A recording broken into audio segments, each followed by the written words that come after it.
Assalamualaikum warahmatullahi wabarakatuh.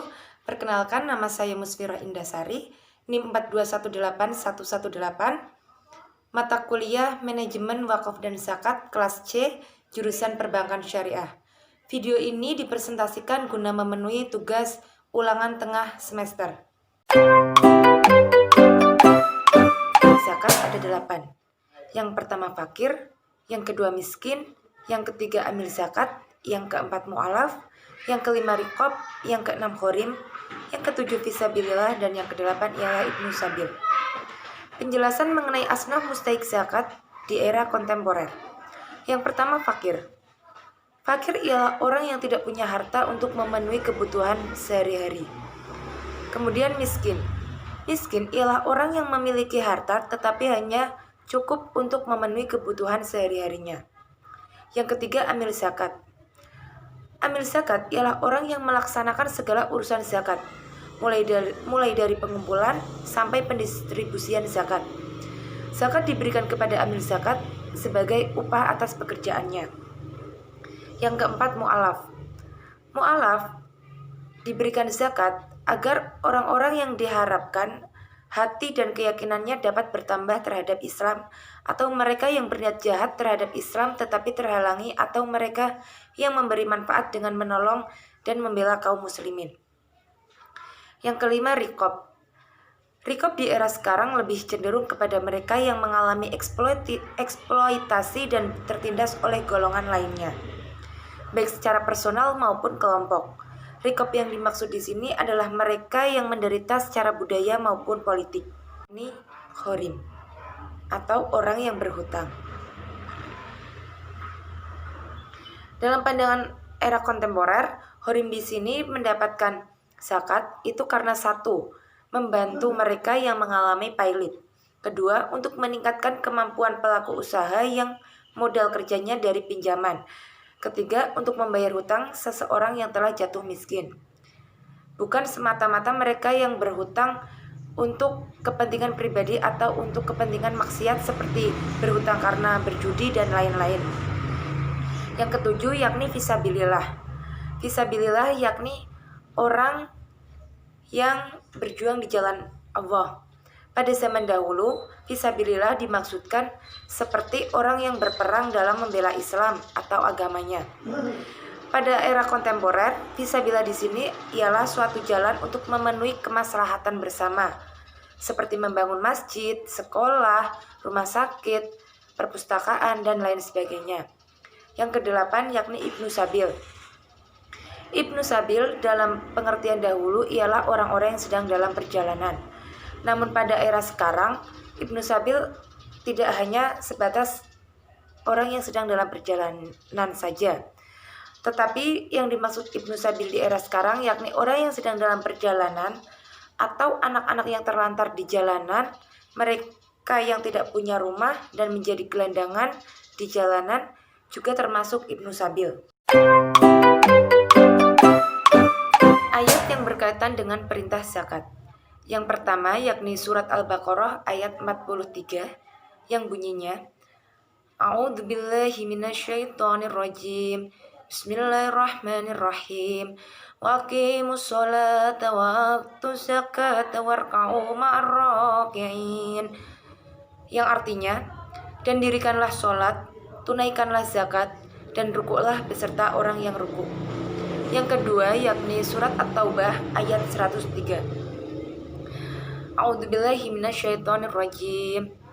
Hat min amwalihim shadaqatan tutahhiruhum wa tuzakkihim biha wa sholli 'alaihim inna sholataka sakunul lakum wallahu sami'un 'alim. Yang artinya, ambillah zakat dari harta mereka guna membersihkan dan menyucikan mereka, dan berdoalah untuk mereka. Sesungguhnya doamu itu menumbuhkan ketentraman jiwa bagi mereka.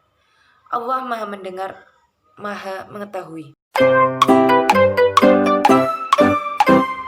Zakat profesi adalah zakat yang dikeluarkan dari penghasilan profesi bila telah mencapai nisab. Nisab zakat profesi mengambil rujukan kepada nisab zakat tanaman dan buah-buahan sebesar 5 wasok atau 652,8 kg gabah, setara dengan 520 kg beras. Zakat ini dapat dikeluarkan sebanyak 2,5% setiap bulan atau setiap tahun ketika pendapatan tersebut mencapai nisab dan haul. Zakat perusahaan adalah zakat perniagaan dengan menghitung aktiva lancar dikurangi dengan kewajiban yang dimiliki oleh perusahaan atau dalam konsep akuntansinya berdasarkan pada neraca laba rugi. Nisab dari zakat perusahaan yakni sama dengan nisab emas, yaitu senilai 85 gram emas. Kadar zakatnya adalah 2,5% dan haulnya selama 1 periode. Potensi zakat di Indonesia. Indonesia adalah negara dengan populasi muslim terbesar di dunia. Akan tetapi, penerimaan zakat di negeri ini masih minim. Pada tahun 2010, ada 209,12 juta muslim hidup di Nusantara. Jumlah ini diperkirakan mencapai 229,60 juta jiwa pada tahun 2020. Dari potensi zakat 230 triliun rupiah, seperti diungkap Badan Amil Zakat Nasional atau Basnas, baru 8 triliun rupiah atau 3,5% yang terkumpul. Setidaknya ada 3 kendala yang membuat penerimaan zakat di Indonesia masih minim. Yang pertama, yakni dari sisi edukasi dan literasi. Yang kedua, kurangnya penguatan kapasitas kelembagaan dan sumber daya manusia, baik di Basnas pada tingkat nasional hingga kabupaten atau kota. Yang ketiga, rendahnya pemahaman ekonomi Islam termasuk di dalamnya adalah zakat.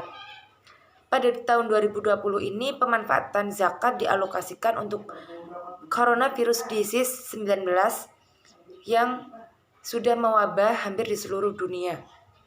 Zakat dialokasikan untuk menetaskan ekonomi yang mengalami penurunan, untuk pada sektor pendidikan, kesehatan, dan sebagainya.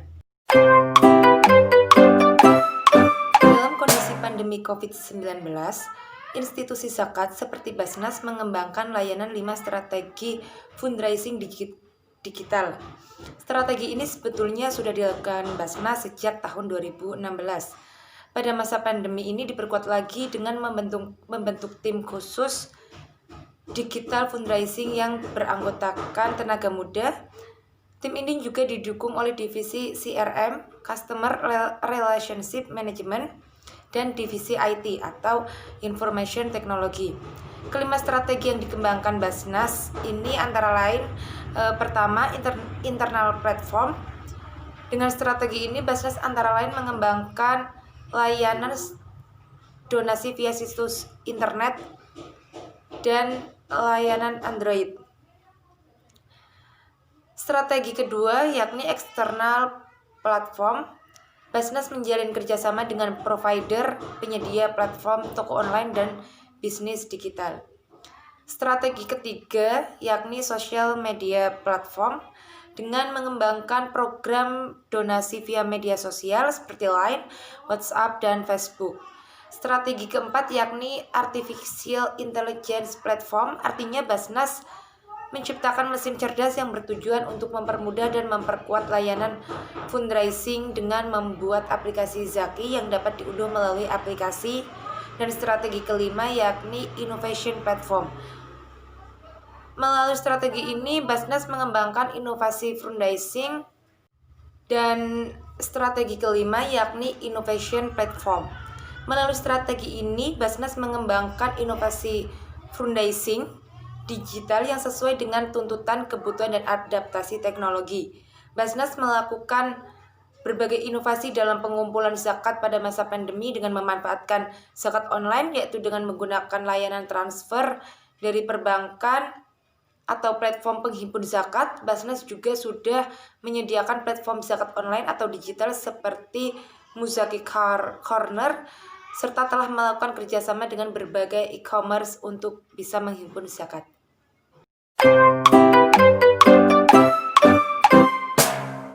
Tugas dari Basnas Tugas Basnas merupakan lembaga yang berwenang melakukan tugas pengelolaan zakat secara nasional. Kemudian fungsi dari Basnas yakni pertama, perencanaan, pengumpulan, pendistribusian, dan pendayagunaan zakat.